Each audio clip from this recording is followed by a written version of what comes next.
자, 우리가 지난주에 칸타타로 아주 크게 하나님께 영광을 돌리고 큰 은혜를 받았는데 오늘 찬양도 아주 굉장히 은혜롭지요. 예, 오늘 더더군다나 우리 윤세영 솔리스트 아주 찬양이 너무 은혜로웠습니다. 오늘 반주는 또 박찬영 우리 청년이 했나 봐요. 예, 아주 감사를 드립니다. 우리 시온성가대 또한 솔리스트 아주 은혜로웠습니다. 큰 박수 다시 한번 해주시기 바랍니다. 고맙습니다.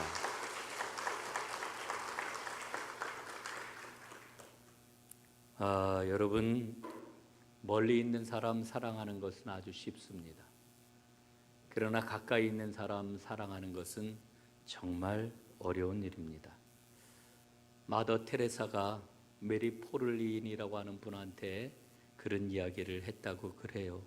예수님과 사랑에 빠지세요. 예수님하고 사랑에 빠지세요. 이 얼마나 멋지고 아름다운 말입니까? 그러면서 그 마더 테레사 공동체에서 2달 동안 봉사를 하고 돌아가는 이 메리 포블린이라고 하는 사람에게 했던 얘기인데 이야기하기를 곁에 있는 가까운 사람에게 사랑을 하세요. 당신이 있는 자리에서, 가정에서, 일터에서 사랑을 나누세요. 그러면 거기에서 사랑이 시작이 된다면 거기가 바로 당신이 2달 동안 이곳에서 땀 흘린 그와 같은 현장이 될 겁니다. 이렇게 얘기를 했다고 그래요. 그래서 이 말을 들은 메리는 그 말을 마음에 깊이 새기고 자기가 봉직하는 대학에 가서 상처받은 젊은이들의 마음을 감싸 안아주고 뜨거운 마음으로 예수의 사랑을 나누는 사람이 되었다고 하지요. 그래서 나온 책이 지금 머물러 있는 곳을 더욱 사랑하라 하는 그런 그 책이라고 한답니다. 부활하신 예수님께서 제자들을 찾아오셨습니다. 제자들은 무서워가지고 문을 꼭꼭 걸어 잠갔고요, 숨어 있었습니다. 그런데 예수님이 찾아오신 거지요. 얼마나 제자들이 놀랐을까 생각을 해봅니다. 예수님이 이렇게 제자들을 찾아오신 사건을 오늘 본문은 우리에게 전해주고 있습니다. 오늘 본문 말씀이 조금 길은데 30절과 31절은 복음서의 결론이라고 이렇게 이름이 붙어있는 그런 단락이고요, 오늘 본문은 크게 3부분으로 나누어집니다. 첫 번째, 부활절 첫날 저녁에 예수 그리스도가 이제 제자들에게 나타나신 사건. 두 번째는 그 자리에 없었던 도마가 불신하는 그와 같은 내용. 그리고 세 번째로는 여드레 후에 예수님이 다시 나타나셔서 도마에게 믿는 자가 되라 하는 말씀을 주시는 이와 같은 사건이 기록이 되어 있습니다. 여러분, 우리가 복음서를 보게 되면은 부활하신 예수님께서 여인들과 제자들에게 여러 번에 걸쳐 나타나셨던 것을 보게 되지요. 제일 먼저 예수님께서는 막달라 마리아에게 나타나셨습니다. 어디에서 나타나셨어요? 바로 무덤 주변에서 나타나셨어요. 언제 나타나셨어요? 부활절 아침에 나타나셨어요. 그런데 그 부활의 주님이 저녁에, 그날 저녁에 숨어있는 제자들에게 나타나신 겁니다. 그런데 사실 오늘 이 제자들에게 나타나셨을 때 제자들은 이미 예수님이 부활하셨다는 이야기를 들었어요. 누구에게? 막달라 마리아에게 그 이야기를 들었는데 제자들은 어떻게 막달라 마리아의 이야기를 생각했느냐 하면 허탄한 듯이 여겼다 그랬습니다. 이게 무슨 이야기입니까? 믿업지 않은, 아주 말 같지도 않은 이야기로 예수님의 부활 소식을 들었다는 거예요. 믿음이 없었던 거지요. 여러분, 믿음이 없는 그런 그 제자들이 예수님의 부활 소식을 듣고서 오히려 그들 마음속에 두려움이 더 커졌습니다. 그래서 그들은 문을 걸어 잠그고 숨어 있었던 거지요. 그런 제자들에게 예수님이 지금 나타나신 것입니다. 이 제자들을 찾아오신 예수님은 제자들에게 오늘 3가지를 주고 계십니다. 3가지가 뭡니까? 첫 번째, 평화를 주셨습니다. 평화를. 여러분, 부활하신 예수님의 제1성은 평화입니다. 평화.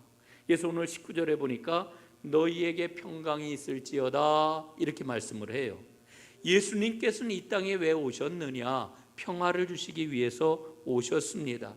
그래서 오늘 21절 말씀에 보면은 또 한 번 예수님은 평강이 있을지어다 이렇게 이야기를 합니다.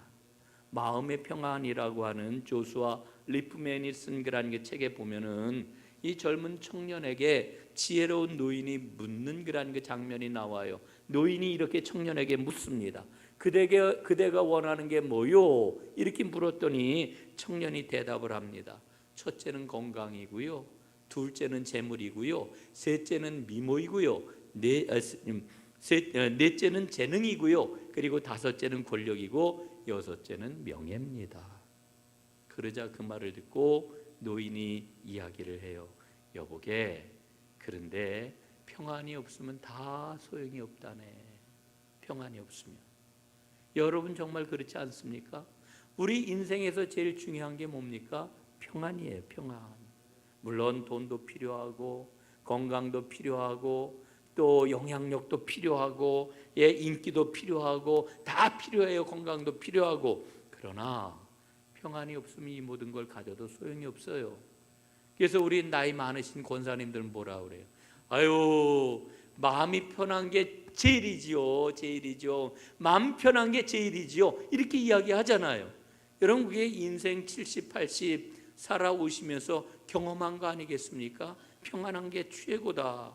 여러분, 그렇습니다. 평안해야 행복해요. 평안해야 행복해요. 여러분, 그래서 이 사실을 잘 알았던 이스라엘 사람들은 인사를 어떻게 했습니까? 샬롬 이렇게 인사했어요. 샬롬이라고 하는 말은 평화라고 하는 그런 그 인사 아니겠습니까? 샬롬. 그런데 이 평화는 하늘로부터 내려오는 거예요. 위로부터 입혀지는 거예요. 주님이 주시는 거예요.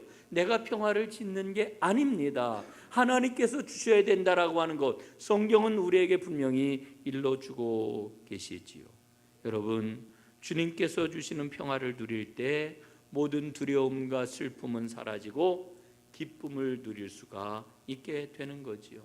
예수님은 일찍이 말씀을 하셨어요. 내가 너희에게 평안을 끼치노니 내가 주는 평안은 세상이 주는 것 같지 아니하니라. 너희는 마음에 근심도 하지 말고 두려워하지도 말아라 말씀하고 있지요. 여러분, 오늘 저는 여러분과 함께 이 평화의 문제를 조금 더 생각을 해 보려고 해요. 평화는 관계의 문제입니다. 평화는 관계로부터 오는 겁니다. 한 어린아이가 있는데 엄마와 아빠가 그 아이를 지극하게 사랑을 해요. 그래서 엄마 아빠의 관계가 돈독하게 형성이 되면은요, 그 아이는 평생을 든든하게 살아갈 수 있어요. 여러분, 우리가 살다 보면은 어려움 만날 때가 있잖아요. 예? 난관에 봉착할 때가 있잖아요. 뿐만 아니라 사람과의 관계에서 큰 아픔을 겪을 때가 있잖아요. 그러나 어떤 어려움을 만나도 사랑의 관계가 튼튼하게 될 것 같으면은 그 어려움의 순간이 어떤 순간일까요? 오히려 내 안에 있는 인생의 큰 자산을 발견하는 기회가 되는 거예요. 그래서 이렇게 이야기를 합니다. 괜찮아. 이 정도 어려움은 너끈하게 이겨낼 수가 있어. 자기 안에 있는 이 담대한 마음이 있다라고 하는 것을 발견을 한단 말이에요. 이것은 관계가 튼튼하기 때문에 생겨난 자신감과 담대함이라고 이야기할 수 있는 거지요. 여러분, 마찬가지입니다. 예수님께서 주시는 평화는 주님과의 새로운 관계에서 오는 거예요. 예수님을 통해 가지고 아버지 하나님과의 관계가 새로워졌어요. 지금까지는 원수였는데, 지금까지는 하나님과 친해질 수가 없었는데 예수 그리스도로 말미암아 관계가 새로워졌어요. 하나님의 자녀가 되었어요. 예? 하나님의 사랑이 언제나 내 안에 머무르게 되었어요. 그걸 알게 된 것이지요. 여러분, 그러니까 이제는 걱정하고 염려하고 두려워하지 않아도 되는 겁니다. 이게 바로 우리 예수님께서 주시는 평화의 본질이지요. 오늘 성경 말씀을 보면은요, 부활하신 예수님이 제자들에게 몸에 난 상처를 보여주셔요. 십자가에 달릴 때 생긴 상처들을 보여주셔요. 여러분이 상처를 보여주시면서 예수님은 뭘 얘기를 하시는 걸까요? 제자들을 책망하시는 걸까요? 너희들 날 배반했구나. 너희들 배반하고 다 도망가가지고 내가 십자가 위에서 이러한 어마어마한 고통을 당했다. 봐라, 이게 고통의 증거다. 이러면서 책망하고 잘못을 지적하려고 예수님이 그 상처를 보여주시는 걸까요? 아니에요. 제자들에게 말씀하시는 거지요. 너희가 다 용서받았다. 이제 다시는 너희를 정죄하지 않을 것이다. 이제 너희는 나를 통해서 하나님 아버지를 부를 수 있게 되었다. 너희는 아들이 되었다. 선언하고 계시는 거예요. 여러분, 제자들의 두려움은 기쁨으로 바뀌었습니다. 주님과의 관계가 새로워지니까 삶의 평화가 임하게 된 것이지요. 여러분, 오늘 주님께서 그래서 그 평화를 주시는 겁니다. 너희에게 평강이 있을지어다. 오늘 그 평강이 여러분에게 임하시기를 주님의 이름으로 축복합니다. 두 번째, 나도 너희를 보낸다, 이렇게 말씀하셔요. 아버지가 나를 보내신 것 같이 나도 너희를 보낸다 말씀을 하셔요. 여러분, 부활하신 예수님이 제자들을 왜 찾아왔을까요? 그 이유가 어디에 있습니까? 부활을 증명하기 위해서? 아니면은 두려움에 떠는 제자들을 위로하기 위해서? 여러분, 그럴 수 있어요. 다 이유가 타당한 이유들입니다. 그러나 핵심은 제자들을 세상으로 보내시기 위해 제자들을 찾아오신 거예요. 여러분, 우리가 복음서를 보면서 깨닫는 바가 뭡니까? 이 제자들이 정말 깝깝한 친구들이에요. 예수님이 누구이신지를 잘 알지를 못했어요. 제자들은 예수님이 왕이시라고 하는 것을 틀림없이 믿었던 것 같아요. 그러나 그들이 기대했던 왕은 세상을 통치하는 능력 있고 힘이 있는 메시아였어요. 다윗 왕국을 복원할 그런 왕이었어요. 그래서 로마의 압제로부터 우리를 해방시켜줄 그와 같은 정치적인 왕을 그들은 기대했던 거지요. 여러분, 이 기대가 어떻습니까? 예수님이 십자가에 달려 죽으시는 그 순간까지 제자들은 그와 같은 기대를 갖고 있었던 거예요. 그런데 사실은 예수님께서 일찍이 말씀을 해주셨잖아요. 내 나라는 세상에 속한 나라가 아니다. 내가 줄 나라는 세상 나라와는 다르다. 나는 이 땅의 왕으로 왔지만 다스리고 군림하는 왕으로 온 게 아니다. 나는 섬김과 희생으로 생명을 구원하는 왕으로 왔다. 예수님 말씀하셨잖아요. 그리고 실제로 예수님께서는 십자가에 달려 죽으심으로, 그리고 부활하심으로 죽음까지도 굴복시키시는 왕이 되신 거지요. 여러분, 예루살렘으로 올라갈 때 제자들이 얼마나 두려워했습니까? 또 예루살렘으로 올라가면서 제자들이 서로 높아지려고 막 싸우지 않았습니까? 이 두려워했던 제자들, 싸움박질했던 제자들, 다 이유가 있어요. 그 이유가 무엇입니까? 예수님을 알지 못했기 때문에 그래요. 여러분, 오늘 우리 삶 가운데 분쟁과 다툼과 시기와 미움이 있다라고 하면 내가 정말 예수님 제대로 아는 걸까? 한번 의심해 봐야 돼요. 여러분, 예수님 잘한다고 생각하시죠? 한번 내가 아는 예수님, 내가 정말 예수님 잘 알고 있는 걸까? 의심 한번 해보세요. 예? 제자들이 서로 높아지려고 싸웠던 이유는 오직 한 가지예요. 예수님이 누구이신지 잘 알지 못해서 그랬어요. 그런데 부활하신 예수님이 제자들에게 찾아와 평화를 주셔요. 기쁨을 회복시켜 주셔요. 그리고 말씀을 하셔요. 너희는 평화의 사람이다. 평화의 사람이다. 여러분 보십시오. 21절을 보니까 제자들을 향해 말씀하시잖아요.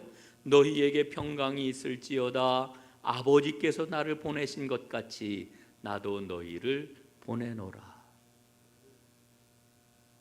여러분, 너희를 보낸다 말씀하시기 전에 뭐를 주셨어요?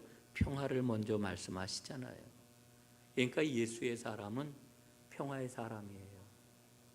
여러분, 옛날부터 지금까지 교회가 지금까지 역사를 이어오면서 예수의 사람들은 또 다른 별칭을 가지고 살아왔는데 그 별칭이 뭐냐? 평화의 사람, 평화를 일구는 사람, 평화를 만드는 사람, 피스메이커라고 이렇게 우리 그리스도인들에게 이름을 붙였어요. 여러분, 주님께서는 우리에게 평화를 먼저 주시고 그런 후에 우리를 보내십니다. 다른 말로 이야기를 하면은 평화가 없이는 보내심을 받을 수가 없어요.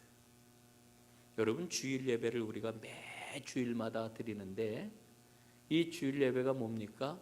예수의 부활을 축하하는 세레머니예요. 이게 매주일 우리는 예수님의 부활을 축하하는 거예요. 금요일 날 죽으셨다가 주일 날 새벽에 살아나셨거든요. 이날을 기념하는 거예요. 유대교는 어제 토요일을 안식일로 지키잖아요. 우리 그리스도인들은 예수님의 부활을 축하하는 거예요. 그런데 이 예배의 마지막 순서가 뭡니까? 파송이에요. 파송.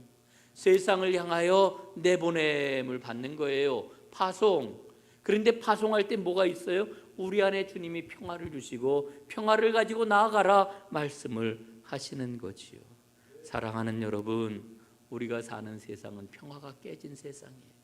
매일같이 평화가 깨진 소식을 듣고 있잖아요. 여기에서 깨지고 저기에서 위협을 받고. 여러분, 세상 큰 나라와 민족과 사이에서만 그렇습니까? 우리가 살아가고 있는 삶의 자리에서 보면은 평화가 깨지는 그와 같은 모습을 날마다 체험하고 목격하고 그리고 살아가고 있잖아요. 그런 세상을 향해 주님은 우리에게 평화의 사람이 되어서 세상으로 가라 말씀하시는 거지요. 오늘 주님이 주시는 평화를 가지고 세상으로 보내심을 받는 하나님의 사람들이 다 되시기를 주님의 이름으로 축복합니다. 마지막 세 번째로는 성령을 주셨습니다. 부활하신 예수님께서 성령을 받으라 이렇게 말씀을 하시지요. 여러분, 우리는 매번 주님께 보내심을 받는다는 이야기를 했는데, 그런데 예수님께서는 우리를 세상으로 보내실 때 그냥 보내지를 않으셔요. 우리에게 무기를 들려주셔요. 무기를 장착해 주셨어요. 그 무기가 뭘까요? 성령을 주셔요. 오늘 22절에 보니까요, 그들을 향하여 숨을 내쉬며 이르시되 성령을 받으라 이렇게 말씀하셔요. 여러분, 오늘 저는 이 22절 말씀을 읽으면서 창세기 2장 7절 말씀을 떠올려요. 여호와 하나님이 땅의 흙으로 사람을 지으시고 생기를 그 코에 불어넣으시니 사람이 생명이 된지라 말씀을 하지요. 여러분, 이 말씀은 하나님께서 천지를 창조하실 때 인간을 만드시는 그런 그 장면입니다. 사람이 언제 사람이 되었을까요? 하나님이 그 코에 생기를 불어넣으실 때 사람이 되었어요. 그 이전에는 사람의 모양을 갖고 있었을지 모르지만 진정한 사람이 아니었어요. 그 코에 생기를 불어넣으심으로 우리 인간이 생명이 되었다, 사람이 되었다라고 하는 거지요. 여러분, 하나님이 불어넣으신 생기가 뭘까요? 히브리어로는 루아흐라고 하는 이런 단어를 사용을 합니다. 바람, 생기, 숨, 영이라고 하는 그런 의미를 갖고 있어요.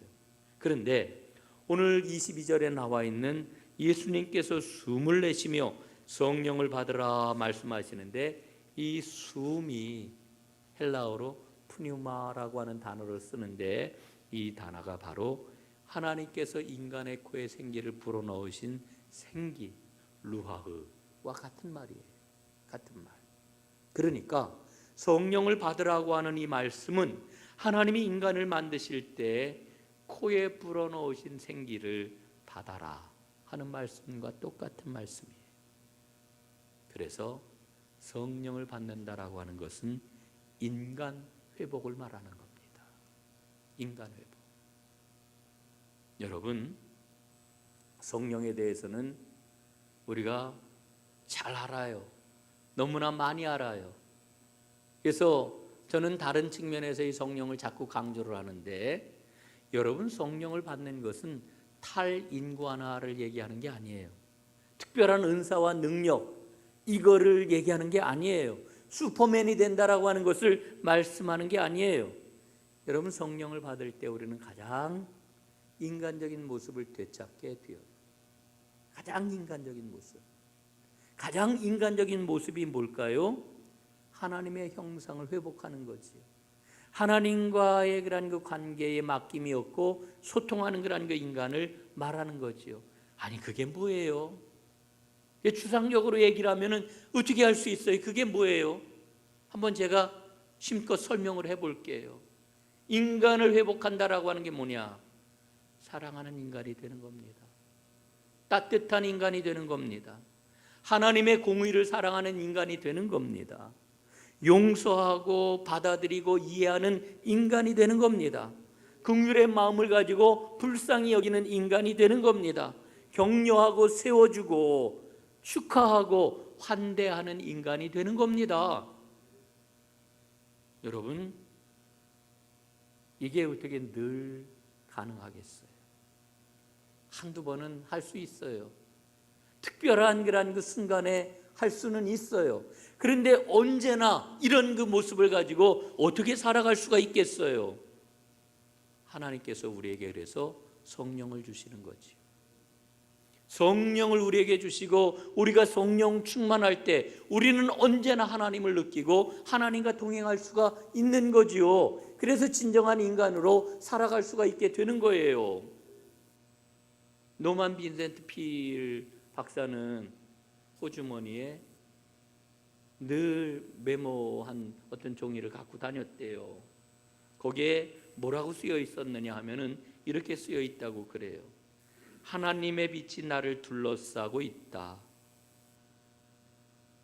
하나님의 사랑이 나를 품고 있다. 하나님의 능력이 나를 지키고 있다. 하나님이 나를 보고 계신다. 내가 어디에 가든지 하나님께서 거기 계신다. 여러분, 성령을 받으면 이 하나님을 느끼고 이 하나님을 확신하며 하나님의 능력을 의지하며 살아갈 수 있게 되는 거지요. 오늘 예수님 우리에게 말씀하셔요. 성령 받아라. 성령 받으시기를 바랍니다. 하나님의 형상을 회복하시기를 바랍니다. 잃어버린 하나님의 형상을 회복하고 참 인간됨을 회복하는 은혜가 있기를 간절히 바랍니다. 이제 다시 한번 정리하겠습니다. 예수님께서는 우리에게 왜 성령을 주시는 것일까? 성령이 아니면 나 자신을 이겨낼 수 없기 때문에 그래요.